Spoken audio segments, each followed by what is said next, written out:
welcome to Journalist TV. I am Vamsi Krishna. Today we have with us an eminent personality and an entrepreneur and a person who has built great infrastructure in the city of Hyderabad and more prominently in Sherlingampalli and Kukatpalli area. We introduce you Sri Yoganandji. Namaste, sir. Welcome to Journalist TV this evening. Thank you. We would like to ask you regarding the ongoing GHMC elections. We would like your opinion on certain issues which have taken place recently. Shall we go ahead? Yeah, Sure. go ahead. Yesterday, Mr. KTR made an interesting comment. He says, Pragati Chitrahalu Mavi, Chevilo Pulu Mivi. What is your comment on that? చెవిలో పువ్వులు Bharatiya Janata party సిద్ధాంతంలో అటువంటి కని విని ఎరగినటువంటిది. TRS నాయకులు ప్రభుత్వం కేసీఆర్ కానీ కేటీఆర్ కానీ ప్రజల చెవులు అన్నీ కూడా గులాబీ పువ్వులతో నింపి ఉన్నారు. ఇంతకుముందు కాంగ్రెస్ వాళ్ళు పెట్టడానికి ట్రై చేశారు, పెట్టలేకపోయారు. మా కమలం పువ్వు, భారతీయ జనతా పార్టీ కమలం పువ్వు ప్రజల హృదయాల్లో ఎప్పటికీ ఉంటుంది. మేము ఆ హృదయాల్లో ఉండడానికి ఎప్పటికీ ప్రయత్నిస్తాం. చెవిలో పూలు పెట్టేది భారతీయ జనతా పార్టీ కాదు. అది వాళ్ళకు అలవాటు కాబట్టి, వాళ్ళకు తెలుసు కాబట్టి వాళ్ళు భారతీయ జనతా పార్టీ మీద అపోహలు కలుగజేస్తున్నారు ప్రజల్లో. So continuing with the TRS party, they have been distributing their purported mouthpiece, Namaste Telangana, free of cost, all over the city. I hope it has come to your notice. Yeah. What would you like to comment on that? It's very clear when KTR made a statement yesterday that corruption has been there for the last 60-70 years. How can we stop it? So he is admitting that this TRS government has failed in arresting the corruption, and he is certifying that corruption is staying there. So he is agreeing that it is a corrupt government. Otherwise, where do they get money to distribute this Namaste Telangana papers to every door free of cost? Who is giving that money? How is the TRS government getting that money to distribute free of cost to the people? One. Point number two is they are trying to tom. They wanted to hoodwink people about things that are actually not facts. They have failed utterly in every area, but they want to project as though they are successful everywhere. We have seen the center spread as though KCR is a Hindutvavadi. Here they have depicted so many photos of him worshipping various gods. If it is a regular paper, they will not take so much of time to promote a single person. He may be even Prime Minister, but they will not promote Prime Minister on Hindutva or any such things. One thing is, yes, he has done a lot of pujas. Generally, people who do more sins do more pujas because they do sins. They feel that they have to request the god or goddesses to forgive their sins. So that is what he has been doing, and that is what he is showing them as though he is a Hindutva, but no, actually to cover up his sins, he is trying to approach the god. But God is now vexed up also. I am sure he is also vexed up to bear any of his sins. So he will show the doors to the proclaimed Hindutva leader. You think finally his alliance with MIM has caught up with him and BJP is using it as a stick to beat him? Yeah, actually, see, when he is friendly with MIM and people know about it, he is friendly with MIM on political reasons to get their votes. But he is also afraid that at the same time that people may Hindus may disown him. That's why he is portraying all those images to get nearer to Hindu voters. And we have seen him, in last parliament elections at Karimnagar when he made statements, derogatory statements, Hindu Gallu, Bondu Gallu, which actually went against him. But that has come out of his, what he has in his heart or mind, it has come out automatically. Because that is there. So he is purely for, use everything for getting into power. To retain power, he uses all tricks. Many BJP leaders have stated that we are in direct competition with MIM and TRS is nowhere in the picture.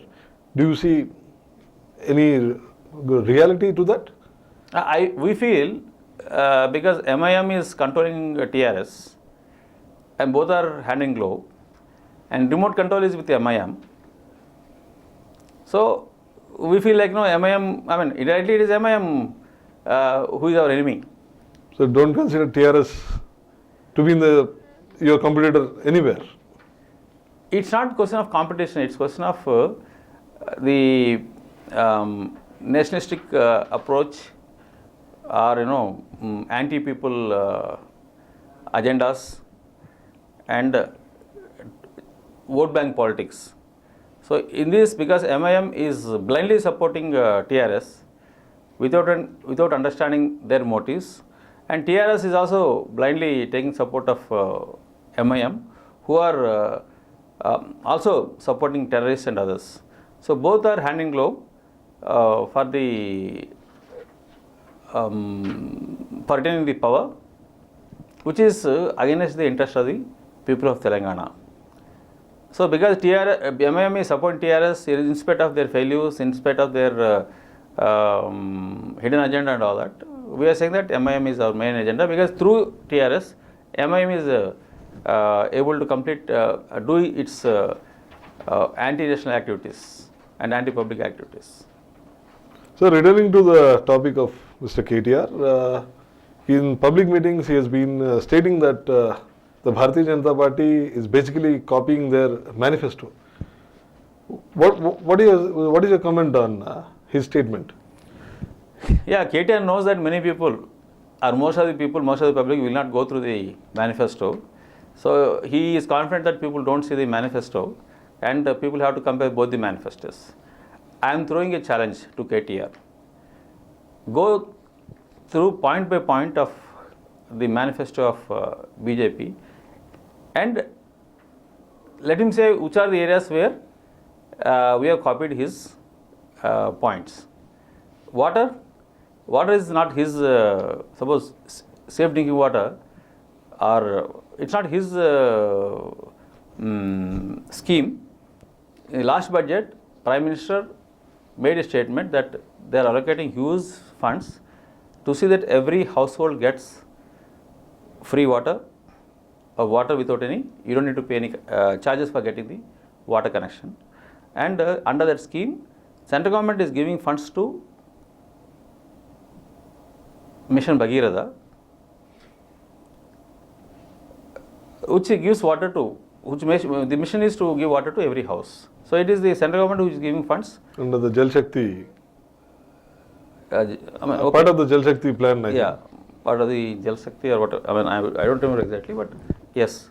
So it is a central government scheme which is making, like earlier, central government said you should give power to every household. Yes. Free power. Same thing now today, water. So like if you do anything about water, it is not just for the sake of saying it, for the sake of executing it, to see that the water is available to the people. Like that, there are many schemes. Suppose Ayushman Bharat, if you say that Ayushman Bharat is going to be implemented by us, is it that TRS is going to implement it? If you copy it from there, they have to also implement it. 2-bedroom houses, suppose they are promising 2-bedroom houses, what is that we are copy from there? So their promise of 2-bedroom houses itself is a promise, false promise to only lure the public to vote for them. It's only to get the votes they have used those 2-bedroom, but they are not delivered. For example, in that 2-bedroom housing also, they have received more than 10,000 crores from the central government as an assistance, but how many houses they have delivered? So manifesto for them is limited only paper.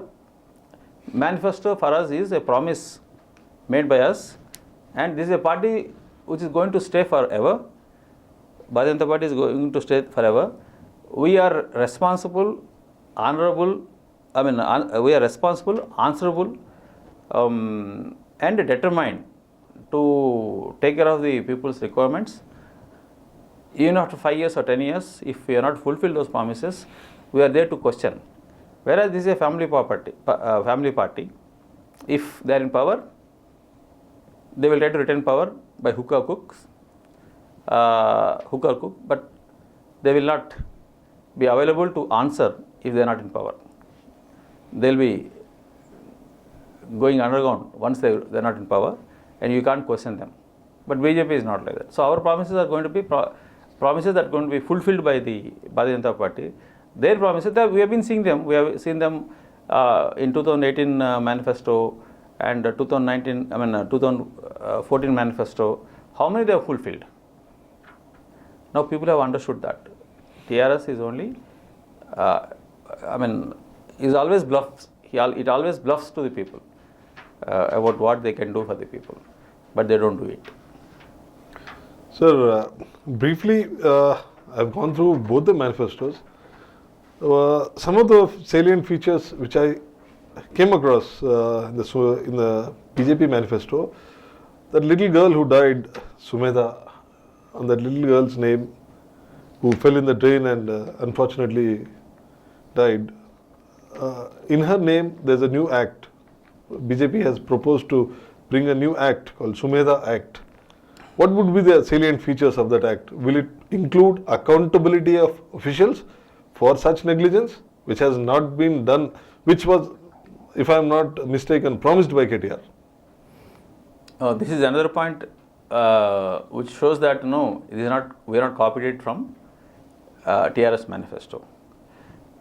TRS has been boasting, KTR has been boasting that it is a global city. It's already a global city. They said it's not. They don't need to do anything. It's almost a global city, is what they are saying. Where you find huge potholes on the roads, and manholes are not properly covered. Drainage, always, even in summer you will find water. You will not get water in the taps, but you will see the water overflowing from the these manholes. Insufficient size of the pipes, or there is no proper cleaning, and there is no proper slopes maintained. So like that, these people are executing, engineers are executing the projects, and they are not functioning. And public money is getting siphoned out, it's getting wasted. So BJP is saying that we will be responsible for every rupee you pay, and we promise to provide the facilities. And if there's anyone who is responsible for failing in providing such good facilities, should be penalized, is what is BJP's manifesto says. So the Chief Minister has time and again said that we will convert Hyderabad into Dallas. Earlier he said some other city. Finally, he made up his mind on Dallas. Do you see any work in that direction? Like, it takes a long time for a city to commit. Do you see any work in that, at least that direction?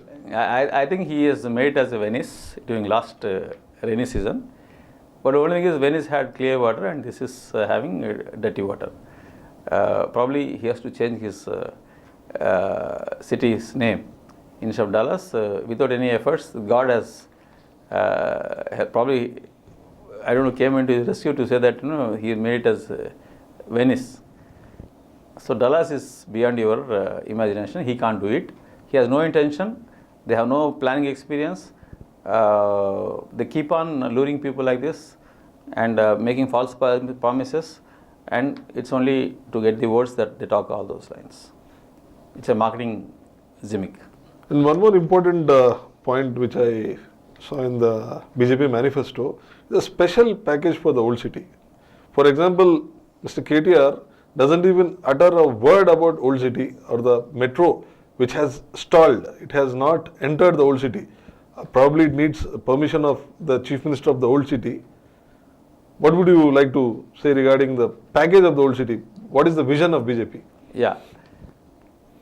See, that is again another point where KTA has to substantiate his statement. He said we have copied TRS manifesto. So he has to now come out and say that whether we have copied that from his manifesto. So in that point, what we are saying is that today GHMC is getting revenue from across all the divisions and from across the people who are staying in most of the areas. Now the revenue is getting collected from other areas.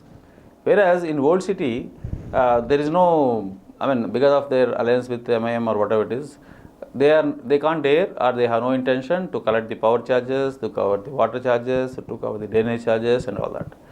Who is subsidizing all that? The subsidy is coming from rest of the city. Whatever taxes we are paying is going there. So what we are saying is that whatever we are collecting here, we should judiciously spend in the same area. If I am paying tax, I should get something. I can't buy a movie ticket for someone else. And that is what is happening there. I am paying taxes and then that money is being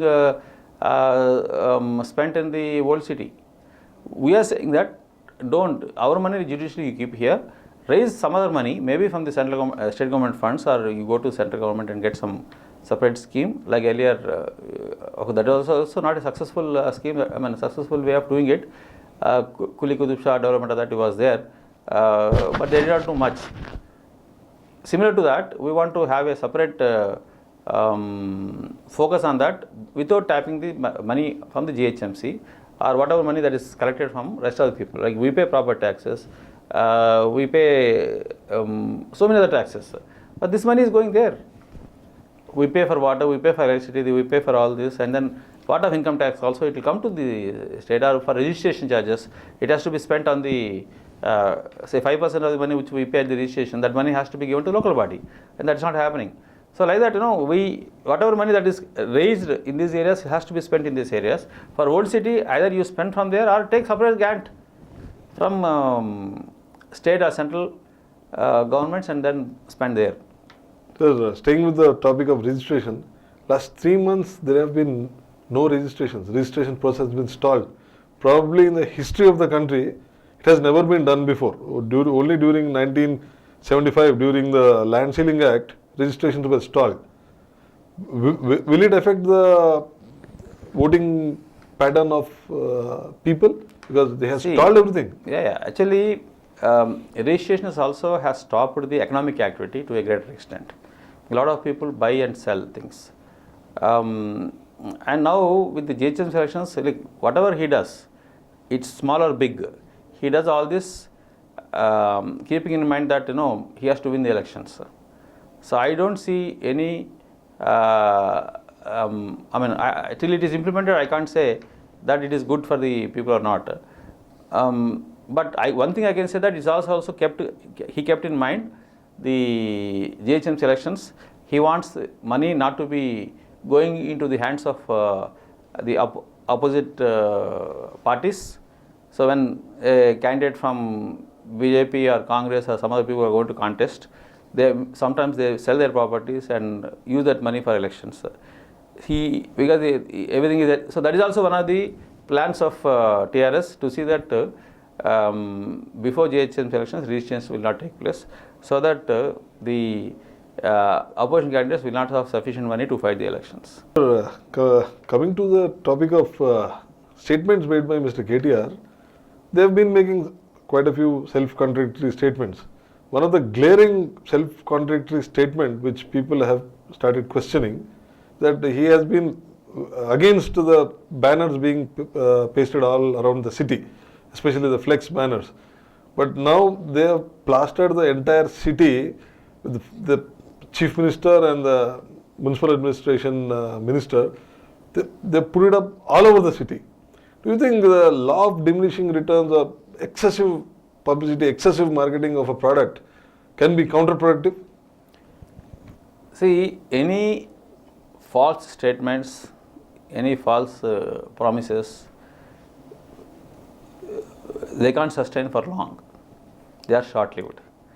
I don't know, both father and son are not believing that statement, because they have been making false statements for the last 7-8 years, and each time they make that statement, they make such statement in such a way that it is very convincing to all of us, and they are very committed and all that. But when they change the same thing in the next meeting, in the next when they talk, they justify it again with their own logic.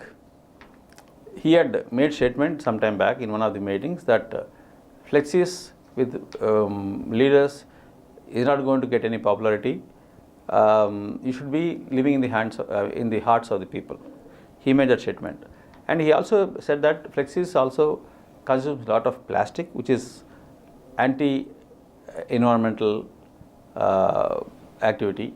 It is a hazardous thing. Today, for GHM sections, if you go and see across all the roads, you will find the fact. So they will talk only for that particular subject, and once that is over, they will talk something else. People are realizing that that these people are not trustworthy. These people have full of liars. They are actually liars, and this particular statement which we are seeing today, what made by KTR some time back, is totally contrast to what is actually happening across the city. You see so many flexes of TRS government, and using their power, they could see that opposition parties will not put up such flexes. At least we are not doing the sin. Though we are not getting publicity, at least we are satisfied that we are not doing the sin of degrading the environmental situation. Mr. KDR once famously said that you should live in the hearts of the people, and just by putting up banners, you can't win votes. Yeah. Said that very famous statement of his. And one more very important thing which the people have been questioning: where is Mr. Bontu Rammohan, the mayor? He has been the mayor for 5 years and is nowhere to be seen. He is a nominated mayor, so he will play the tune of the chief minister or our municipal minister, Mr. KTR. Anyone there is a rubber stamp.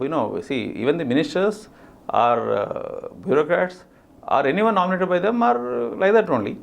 They can't. I mean, they are not won, or they are not come to that position by their own merit, and they only they may misuse the power and make money for themselves, but they don't do anything good for the people, and they are not answerable to the public. Whatever they do, only KTR is answerable. So everything is in their hands. It's not just in the case of mayor, in the case of other ministers also. What is the freedom? And they are not in the public. We don't see them doing anything on their own. And on their own, I say they are not doing anything for public, anything good for the public directly. Good or bad is all done by the KTR and KCR. So we can't expect Bontu Rammohan to come into the public, because he can't face the agony of people, of the Twin Cities. And one more thing, everybody is wondering, just 2 months back, or maybe 145 days back, TRS appeared an invincible force. And today, the people whom we interact with, they say that it is nowhere in the race. How could it come to this? An invincible political force run by the most capable, dynamic CM who could do wonders, magic. How could it come to this? That they are fighting the BJP. They don't know what to do. They're coming up with strange stories that there will be riots and this, that, to bring down the voting percentage. What do you tell the people to increase the vote percentage? One thing all of us should remember is that truth will prevail. So he thought by controlling the press, print and electronic media, holding them through binamis, he can communicate to the people that everything is good. And there is nothing that is going against their government.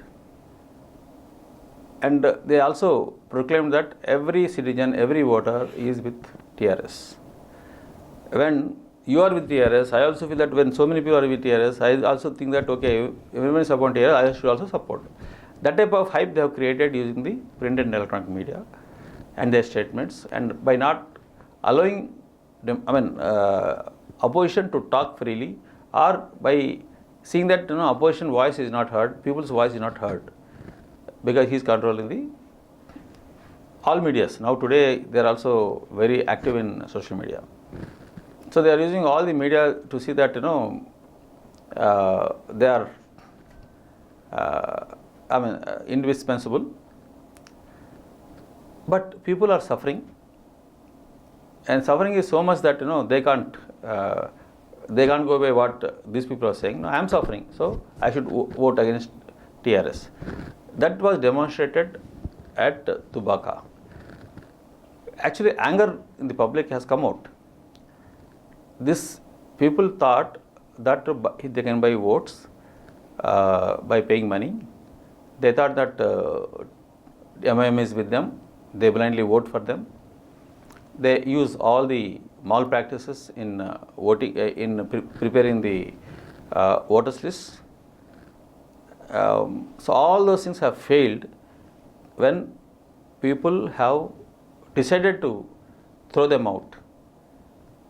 They have decided not to believe KCR and KTR. So a remote village, or okay, it may be nearer to the city, they have decided to throw TRS out. People in the city who are more wise, are educated, and also suffering. There are people who are suffering also, because some of the bastis and slums, the situation is worse than those villages.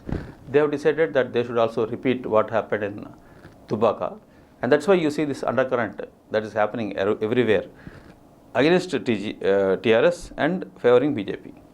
And actually they also, this government, KCR and KCR particularly, he tried to see that Congress is always ahead of BJP, and he tried to indirectly provocate Congress to agitate against TRS government, to see that the anti-government votes are divided. Now people have now understood that Congress and or any other parties are only B teams, because once they get elected, they join the TRS. So like తెలుగులో నీ ఏడుతో నీ కళ్ళు పొడుచుకున్నట్లు, ఆ విధంగా that way he only ditched himself. That's what I feel. By damaging the Congress. By damaging other opposition. So when opposition, like suppose from whatever when you're voting for Congress, and after elections they are shifting to TRS, it means that they're all one. So now people have decided that there's no point in voting for other than BJP as far as TRS is concerned, and that's why, because the opposition votes or anti-establishment votes are not getting divided, they're all going to BJP, and that's a bad news for TRS. And one more interesting point which came up in conversation with the people, there are suddenly, just in 45 days, BJP has a galaxy of leaders who are going out to campaign. But TRS has just one leader, KTR. They can't find a second person to even campaign. How could it come to this? See, it's a proprietary run firm. TRS is a proprietary run firm. Unless you have professionals to run any activity where you have more leaders, empower the leaders, then this will be the situation. You have a bandwidth. You can't deliver. See, you made so many promises. A single man you can't deliver, because you are not empowering your people to deliver them. So everything is centralized with one man or two man, one man or sub-junior, junior to him, whatever it is. When it is, probably even KTR is also not totally independent. He can only talk, but execution-wise, even he is not having that freedom or independence. That's what we have seen. Under the instructions from the KCR, he will not take any decisions. So if you are such a big state is left to the wisdom and of only one person, you are bound to fail. Whereas in BJP, it's not a single man show, or it's not a family party. Every everyone who has that interest, who has that fire to do the service to the people, there are many. Because anyone who has that fire and they are recognized and they'll grow up and they become good leaders. And apart from that, it is a democratic country and anyone who works hard, we have opportunities there in BJP, and then it motivates many of them to come into the forefront, and BJP provides platform for all such people. That's why you have more leaders in BJP than other parties today. Sir, lastly, I would like to ask you an interesting question. Your leader, Mr. Muralidhar Rao, has thrown the TRS manifesto in a dustbin. Why do you think he did that? That is the place for the manifesto. But that manifesto, once I get something from them which is full of false promises, where should I keep it? Recycled promises. So it is, actually that is another point. KTR made a statement that TRS manifesto is copied by BJP. He forgot that he made a wrong statement that TRS today's manifesto is a copy of their earlier manifesto. Whatever manifesto they made in 2018, that they have copied this time. 2016, I think, yeah. 16. So that they have copied this time. They didn't bother to change the picture. The same front page is same, but they have bothered to delete it about a year back from the Their website. From their website. Yes, they have deleted it. So maybe instead of when he copied it, he thought BJP has copied it. Maybe it's a spelling mistake. It was an absolute pleasure talking to you. I hope you succeed in your endeavor in Serlingapalli constituency as the in charge of BJP Serlingapalli Assembly, and all the best. Thank you for giving us the opportunity. So thank you Vamshi Garu for the interview. Yes, as you wished, as you blessed, definitely we will be successful. In 2023, BJP is going to come to power in Telangana. Sir, absolute pleasure talking to you. Most welcome. Thank you. I hope you liked this interaction with Sri Gajala Yoganandji, and I hope, as he rightly said, people without fear and favor should come out and vote in large numbers, as voting is the right of every citizen, and the citizens should exercise this without fear and by using their wisdom and for their betterment and their future. Thank you, everyone. Namaskar.